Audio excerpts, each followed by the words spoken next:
Buat Oi. Sobat Healthy itu mesti tahu ya.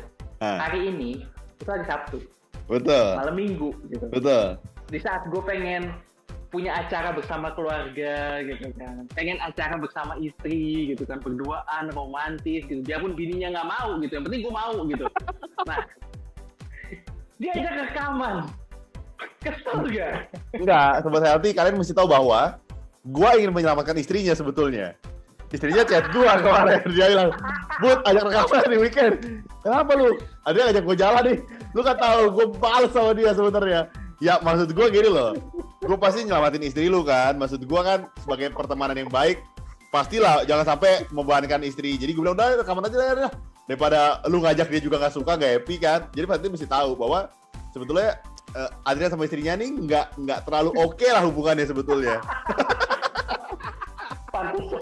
Pantesan gue udah gak niat angkat ya, itu bini gue bilang, angkat tuh, kasihan gue. Jadi teman-teman, untuk sambil memperdalam soal topik Adrian sama istrinya yang nggak harmonis ini, gue harus bilang sama teman-teman, Adrian dan istrinya itu bekerja sebagai manajer di rumah sakit, betul kan? Nah, Adrian dan istrinya ini mengurusi banyak pasien. Dan pasien itu selalu membuat mereka pusing, makanya sampai rumah mereka berantem terus kerjanya. Jadi hari ini Adrian pengen bahas soal hal-hal yang bikin pusing di rumah sakit. Khususnya topik BPJS sebetulnya. Karena gini ya, nah, kita nggak boleh pungkiri bahwa BPJS itu memang jadi sebuah momok yang tanda kutip program yang sampah dan tidak bermutu. Maksud gue gini, pelanggan BPJS itu pasti di nomor 2 kan. Pelanggan BPJS itu pasti selalu dibiarkan ngantri di luar rame. Mereka selalu tidak diutamakan, mereka nggak dapat pelayanan semestinya. Suster juga jawabnya tidak ramah, dokter juga sepertinya acuh tak acuh. Jadi BPJS sebetulnya itu bukan? Atau lu sebagai manajer rumah sakit emang nggak, gue tanya dulu. Apa gimana bu? Nggak, gue bilang dulu. Atau sebagai manajer rumah sakit setiap kali mungkin apel atau lu weekly meeting gitu bilang gini, teman-teman setelah jawaban dokter, setiap kali ada pasien BPJS kita abaikan mereka. Jangan-jangan lu selama di sumbernya ya, lu yang membuat semua dokter mengabaikan BPJS. Kalau manajer rumah sakit, jangan-jangan sama ini lu ya. Jangan sampai gue sebut nanti rumah sakit lu di sini. Oke. Nah, itu kan alasan lagi lu buat. Nah, kalau alasan lagi gue sendiri ya, kenapa gue memilih untuk mengangkat topik ini, itu karena lagi ada wacana untuk case. Oke. Kris itu apa ya? Kris itu kelas rawat inap standar. Oke, I see. Nah, jadi di mana nanti kelas-kelas BPJS kan tadi kita ada kelas 1, kelas 2, kelas 3. Nah, itu semua akan dihapuskan. Nah, menjadi satu kelas, yaitu kelas yang standar. Walaupun ini masih wacana ya. Gitu. Nah, di sini tuh gue pengen berbagi. Jadi, memang benar, Bud. Yang gue lihat adalah terdapat suatu kesalahpahaman gue bilang. Karena memang banyak orang itu dia tidak terlalu mengerti sebenarnya fungsi BPJS itu apa, kenapa dibentuk BPJS, terus apa aja konsekuensi kalau pengobatan menggunakan BPJS. Itu kadang-kadang orang itu tidak paham mengenai hal itu. Tapi masih gue tekankan, kenapa gue bilang kalau kesannya kan kayak konsekuensi menggunakan BPJS, wah BPJS sih nggak bagus nih, kalau kayak kata lu kan bilang kan tahu diduakan gitu. Nggak juga gitu. Sama seperti lu memilih asuransi A atau asuransi B atau asuransi P. Setiap polis asuransi itu kan pasti punya syarat dan ketentuannya juga kan.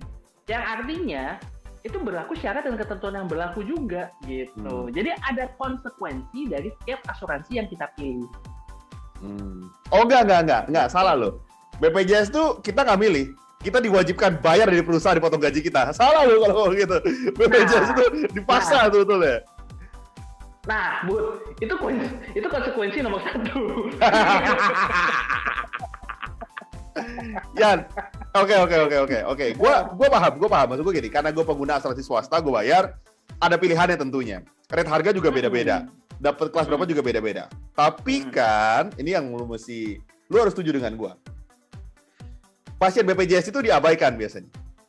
Rumah sakit itu tidak memprioritaskan pasien BPJS. Misalnya contoh, gue kemarin bawa nyokap gue lah waktu itu patah tangan.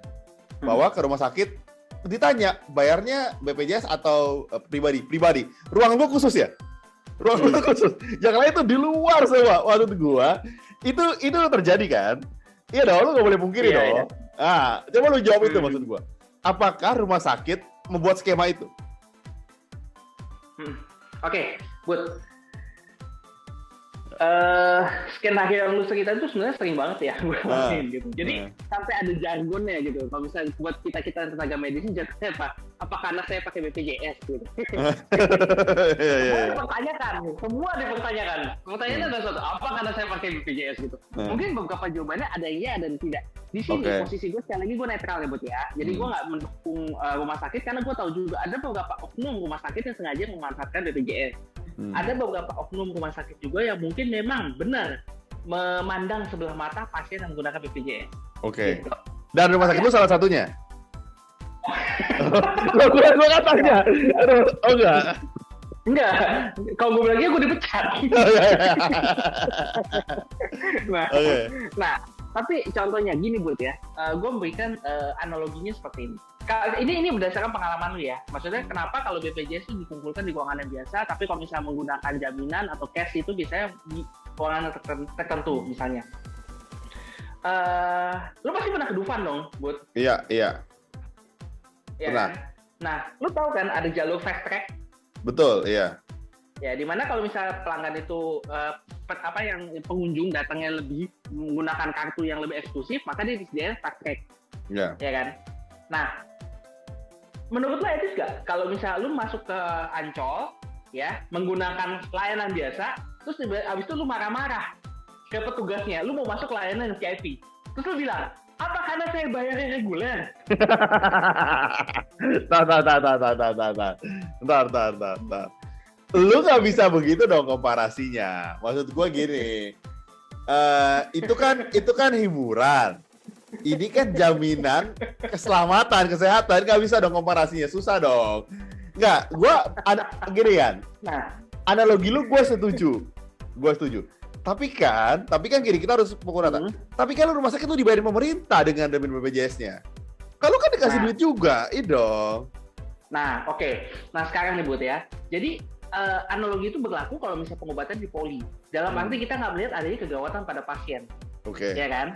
Artinya, pasien akan dilayani sesuai dengan nomor kedatangan. Oke. Nah, ini beda nih kasusnya kalau di UGD. Kalau di UGD, kita nggak ada tuh kenal namanya fast track atau misalnya regular track gitu. Di UGD, prinsipnya adalah kalau dia lebih gawat, ya dia akan ditanganin duluan. Oke. Nah, itu prinsip nomor 1. Nah, terus kalau misalnya lu tanya sekarang, BPJS misalnya dibayarin pemerintah ya. Oke. Memang makanya gue bilang dari awal pengguna BPJS itu bayar gitu.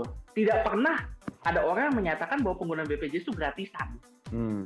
Tapi kembali lagi kita pakai logiknya, berapa yang dibayar? Ibaratnya gini, berapa premi yang lu bayar dengan menggunakan BPJS? Dibandingkan dengan orang yang bersedia bayar lebih untuk jalur yang lebih cepat. Makanya gue bilang kenapa analoginya sama. Karena kalau misalnya di tempat hiburan yang tadi gue sebut nih, di Dufan gitu, lu masuk reguler juga lu bayar gitu. Tapi yang dibayar orang yang jalur eksekutif lebih mahal lagi. Dan kalian sama-sama mendapatkan pelayanan yang sama, dokternya sama. Terus, nah kalau misalnya nih ya mengenai masalah keramahan, itu gue akui itu sebenarnya oknum. Jadi banyak kok gue temuin rumah sakit yang memang perawat itu nggak ramah aja gitu. Atau dokternya memang nggak ramah aja karena memang sudah tabiatnya, dan itu memang masalah dari servis ya sebenarnya ya. Tapi nggak terkait, ada juga oknum ini yang terkaitnya dengan jaminan tertentu. Nah, misalnya dia menggunakan Jamkesmas. Kalau zaman dulu ada namanya Jamkesmas, jaminan kesehatan masyarakat, atau jaminan kesehatan daerah. Nah, itu biasanya dianaktirikan. Itu juga ada. Tapi kembali lagi itu gue sebutnya oknum ya. Dan itu gue akuin ada gitu. Tapi pada kondisi yang ideal, nah rumah sakit itu berhak untuk menyediakan jalur yang lebih cepat bagi orang yang ingin berbayar atau menggunakan asuransi. Kenapa tujuannya? Untuk mendorong orang-orang agar lebih memilih jalur itu. Wah, parah. Wah, gua kayak tahu parah. Tunggu. Berarti dengan kata lain, gimana? Ya, mendorong itu kan bukan berarti memaksa ya. Artinya kalau misalnya lu mau silakan, kalau enggak ya udah gitu. Nah, salah satunya kenapa? Karena alasan paling klasik. tarif atau coding ya, kita sebut coding. Jadi klaim yang dibayarkan oleh BPJS kepada rumah sakit memang jumlahnya jauh lebih kecil dibandingkan dengan tarif dari asuransi swasta. Oke. Gitu. Sampai situ analoginya gue paham. Coba sekarang gue tanya, lu kan manajer rumah sakit, berarti lu mau manage dong banyak hal dong. Gue tanya sama lu, seorang dokter umum memeriksa pasien dengan asuransi atau dengan pasien BPJS, dibayarnya sama nggak per pasien? Pertanyaan gue. Beda. Menyesuaikan. Jadi kalau dokter itu terima pasien BPJS, habis itu terima pasien yang asuransi swasta, dia prefer yang swasta dong, karena dibayarnya beda ya? Gue pikir sama bayarnya. Beda. Pembayarannya beda. Cuma nih, dokter itu nggak boleh menolak atau membeda-bedakan pasiennya. Lah, iya gue paham. Itu kan secara etis. Tapi kan secara kenyataannya belum tentu kan? Oke, gue tanya dulu. Kalau misalnya yang pakai asuransi swasta 100%, pakai BPJS berapa persen dibayarnya? Gue mau tahu. Oh, itu beda-beda, Bu. Itu beda-beda. Itu gue nggak bisa bilang. Itu beda-beda. Beda-beda semuanya benar-benar tergantung dari. Jadi pokoknya seperti gue bilang nih ya. Jadi buat teman-teman yang nggak tahu, sistem pembayaran BPJS itu berupa paket. Nah, misalnya gini. Kita pakai contoh lu debut gitu. Lu dirawat karena jelek akut misalnya. Nah. Oke, misal kita katakanlah demam berdarah. Demam berdarah itu kasusnya itu biasanya diklaim itu sekitar 2 jutaan. Dari awal lu dirawat sampai lu pulang. Nah, lu kebayang nggak? Dengan 2 juta, satu orang tuh dirawat, itu sudah termasuk kamar perawatan, biaya makan, obat-obatan, jasa dokter, pemeriksaan laboratorium, pemeriksaan ronsen, dan lain-lain. Itu saja 2 juta. Apapun yang dilakukan rumah sakit, seberapa besar tagihannya, BPJS hanya akan membayar 2 juta. Per pasien sampai dia sembuh? Per pasien sampai dia sembuh. Wah, gokil juga ya. Nah, kadang-kadang yang nggak dilihat dari masyarakat itu adalah tahunnya BPJS membayar kepada rumah sakit. Betul, BPJS memang membayar pada rumah sakit, tapi dengan syarat dan ketentuan yang berlaku juga gitu. Karena itulah ada strategi khusus yang dilakukan oleh rumah sakit. Gimana nih caranya biar si pasien ini yang dirawat ini kira-kira bisa lah gitu loh. Dalam pengeluaran itu masih dalam rentang dari klaim yang dibayarkan oleh BPJS. Oke, sampai sini gue paham.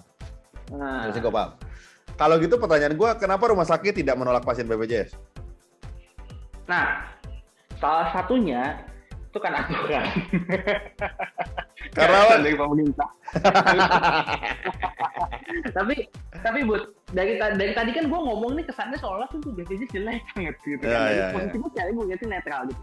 Nah, satu keuntungan dari BPJS adalah semenjak adanya BPJS, angka kunjungan ke rumah sakit itu meningkat benar-benar drastis.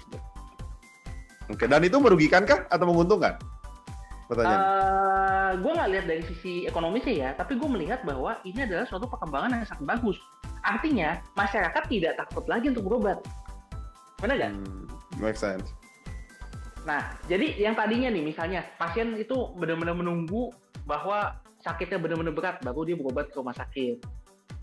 Nah, tapi pada saat setelah ada BPJS, mereka jadi lebih rutin untuk berobat. Mungkin di luar dari masalah biaya ya, tapi mereka juga udah merasakan bahwa ternyata dengan kondisi tertentu mereka bisa mendapatkan akses kesehatan yang mudah. Gitu. Nah, dengan membludaknya angka pengguna BPJS, otomatis nggak mungkin cuma rumah sakit pemerintah ya aja yang bisa menerima BPJS, nggak akan cukup. Akhirnya mulailah dibuka kerjasama dari rumah sakit swasta. Mereka mulai membantu menerima BPJS juga gitu loh. Karena mungkin ya kalau dari segi swasta, selain pengen membantu program pemerintah juga, banyaknya angka pasien yang berpindah dari jaminan bayar pribadi dan jaminan pindah ke BPJS, akhirnya rumah sakitnya sepi juga kan. Nah, mau nggak mau mereka juga harus ikut berpartisipasi dengan program pemerintah, tapi ada syarat dan ketentuannya. Contohnya misalnya begini, ada suatu rumah sakit yang cuma bisa mendedikasikan 50% bednya untuk pasien BPJS misalnya. Nah, sisa 50%-nya untuk pasien yang lain. Nah, ada pasien yang di UGD nih, dia datang mau dirawat. Pas kita bilang bednya penuh, pasiennya marah-marah. Apa karena saya menggunakan BPJS? Nah, misalnya kayak gitu. Pasien juga udah sering dengar kayak gitu kan, Bud? Nah, betul. Nah, jawabannya sebenarnya iya. Memang iya. tapi iya, ini bukan konotasi yang negatif loh. Jadi ini sama aja kayak misalnya ya contoh lah, katakanlah misalnya lu lagi di restoran, lu mau beli paket makanan gitu. Paket makanan ternyata habis, kosong, tapi kalau alatnya ada gitu. Terus lu kan marah-marah gitu. Apa karena gue mau pakai paket makanya lu nggak kasih gue makan gitu? Ya kan enggak gitu. Tapi karena konotasi negatif, akhirnya rumah sakit mulai memilih untuk tidak menggunakan kata-kata seperti itu. Gitu. Jadi lu kebayangkan, memang ada jatah pembagian, tapi kalau misalnya dari rumah sakit itu mengatakan memang ruangannya penuh, ya karena ruangan khusus untuk BPJS itu penuh. Bukan berarti pasien itu secara nggak langsung kayak didorong, ayo lu pakai duitnya. Enggak juga gitu. Mungkin beberapa oknum ada seperti itu rumah sakitnya. Tapi rumah sakit yang jujur, dan gua rasa lebih banyak rumah sakit yang jujur di mana-mana, itu memang karena kapasitasnya sangat terbatas. Mereka nggak bisa menerima BPJS terlalu banyak. Ya lu bayangin aja, lu udah kebayangkan tarif klaim itu seberapa gitu. Dan rumah sakit harus pintar-pintar nih memutar gimana caranya biar perekonomiannya bisa jalan. Oke. Nanti gue akan kasih rumah sakit Adrian yang nggak terlalu baik di sini, biar orang nggak ke rumah sakit lu kan, takutnya kan dia ke rumah sakit lu. Enggak, Yan. Tapi gue tanya, ini hal yang harus gue tanya. Itu kalau demam berdarah 2 juta memang sangat krusial ya, maksud gue sangat sedikit sebetulnya, karena gue tahu pengobatannya lebih dari itu untuk demam berdarah. Pertanyaan gue, apakah semua penyakit seperti itu penanggulangannya? Maksud gue gini, apakah semua penyakit dengan jaminan BPJS biayanya jauh lebih rendah daripada yang seharusnya? Pertanyaan gue. Semua penyakit ya, atau tidak? Iya. Semua penyakit? Iya. Itu semua penyakit. Tapi ini ya jauh lebih rendah dari yang seharusnya kan lu bilang. Berarti kan maksudnya kasarnya adalah kalau misalnya rumah sakit dengan menggunakan asuransi, dia akan menagihkan segini. Ya berarti kan asuransi akan membayar dengan jumlah segini, gitu kan. Nah, kalau BPJS biayanya segini. Berapapun biaya lu, BPJS akan bayar segono. Nah, tarif segono itu memang secara umum pasti jauh lebih kecil daripada segini. Gua paham. Tapi pertanyaan gue gini, apakah biaya segono itu jauh di bawah operasional, atau sebetulnya margin untungnya aja yang dikit? Gue nanya lu, iya dong. Itu tergantung, Bud. Itu semua tergantung dari bagaimana rumah sakitnya bisa memanage. Misalnya menekan penggunaan obat-obatan, menggunakan obat-obatan yang generik. Kalau misalnya nggak ditekan, ya nggak akan dapat untung, rugi malah. Tapi kalau misalnya lu bisa manage dengan baik, ya mungkin lu masih bisa dapat untung dengan margin.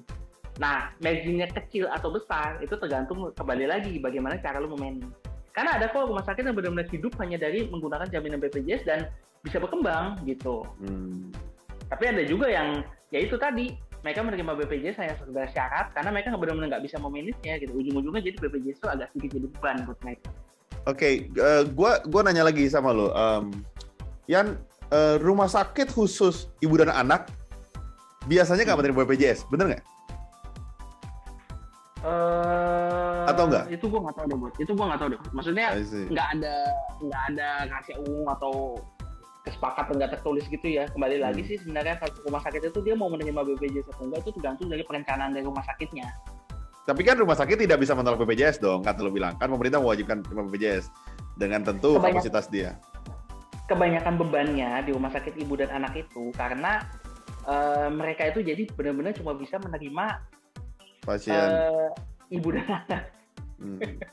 Jadi kalau misalnya mereka ternyata ada kasus-kasus yang di luar itu, mereka terpaksa merujuk. Sedangkan kasusnya kan mungkin tidak banyak gitu. Jadi keberatan mereka itu kenapa harus menerima BPJS ya seperti itu. Karena jadi udah terima BPJS, kasusnya juga dibatasin. Tahu gue itu ya, gitu. Paham. Sebetulnya sih gue masih nggak percaya banget sama yang lu bilang. Tapi ya kita anggaplah yang lu bilang bener gitu ya. Tapi ada satu yang gue pengen tanyakan. Berarti dari opini lu gitu ya, sebagai seorang manajer rumah sakit tentu yang tahu operasional, apakah program BPJS ini sebetulnya baik untuk masyarakat? Maksud gue gini, jangan lu jangan bilang ini dong. Banyak nih yang ke rumah sakit. Itu betul baik juga untuk masyarakat. Maksud gue, apakah program kesehatan ini emang diperlukan masyarakat? Jangan-jangan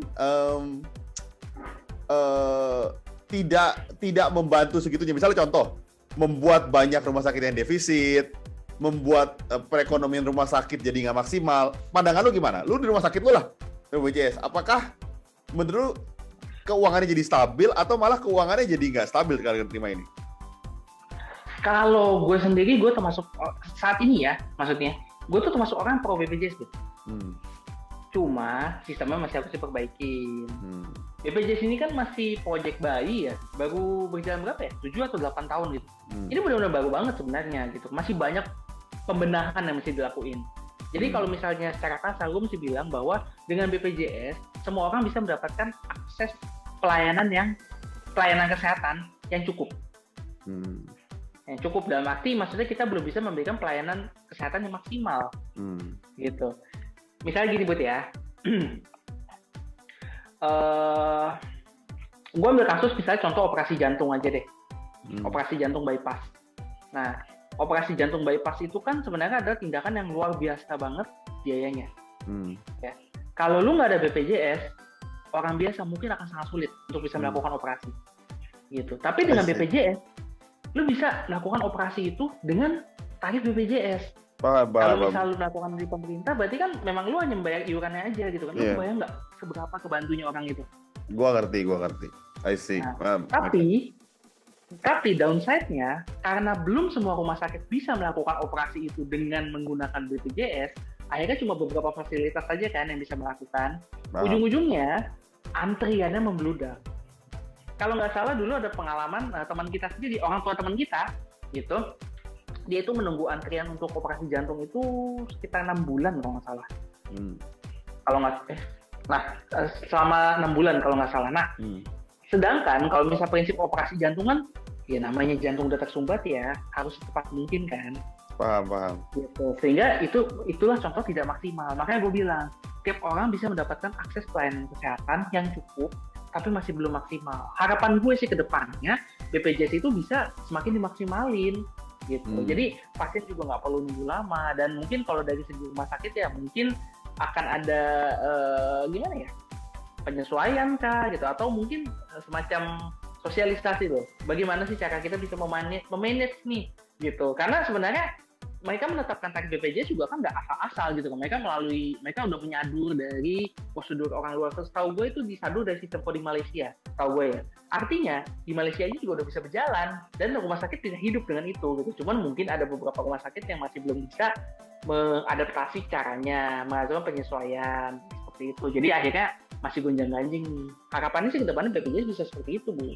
I see. Tentu kita appreciate banget karena lu salah satu dokter yang mensupport BPJS. Maka dari itu kita akan taruh nomornya biar orang bisa konsultasi secara gratis. Maksud gue gini loh. Lu nih di Healthy Hacks jangan cuma ngomong aja. Nggak bisa dong. Kita nggak bisa ngomong doang tanpa bukti yang nyata. Karena Adrian pro BPJS, kita akan taruh di sini. Lu bisa memberikan bakti lu pada masyarakat banyak. Iya dong, lu jangan ketawa gitu. Satu lu jadi rumah sakit gitu kan. Jadi sobat health lu pasti tahu ya. Jadi dokter di Healthy Hacks itu kalau misal lu image-nya jelek gitu kan, lu dapat punishment, ditaruh nomornya gitu kan. Tapi kalau image lu baik, lu dapat kerjaan, ditaruh juga nomornya, silakan. Enggak, gini. Yan, lu kan manajer rumah sakit, tentu lu memanage banyak hal ya. Lu kan bisa berbagi dong, misalnya contoh lu bikin program, oke, mulai sekarang gaji saya potong aja untuk nanggung pasien BPJS yang ekstra. Kan bisa sebenarnya. Jadi menurut gua, lu kasih dong bakti lu selama setengah tahun, mungkin gitu. Setengah tahun ini lu korbankan gaji lu full, atau lu berikan waktu full time untuk konsultasi gratis di hotline kita. Nanti kita bisa sering live, mungkin kita bisa live seminggu bisa. Iya dong. Ya, gue akan donasi atas nama Healthy Hack. Jadi 50% gue, 50% lu, gimana? Jangan. Ya kalau gini ya. Kalau nggak, donasi nggak usah. Kita bikin donasi gratis aja, nggak apa-apa juga kalau itu. Ya. Jadi, teman-teman, tentu gue memahami. Gue sebagai orang pengguna asuransi swasta, tentu gue ketika datang ke rumah sakit, gue ngeliat antrean BPJS tuh sedih gue. Karena rame banget ya. Rame banget, parah. Gue memahami gitu ya. Tentu gue punya privilege, gue membayar asuransi swasta, jadi bisa dapat privilege.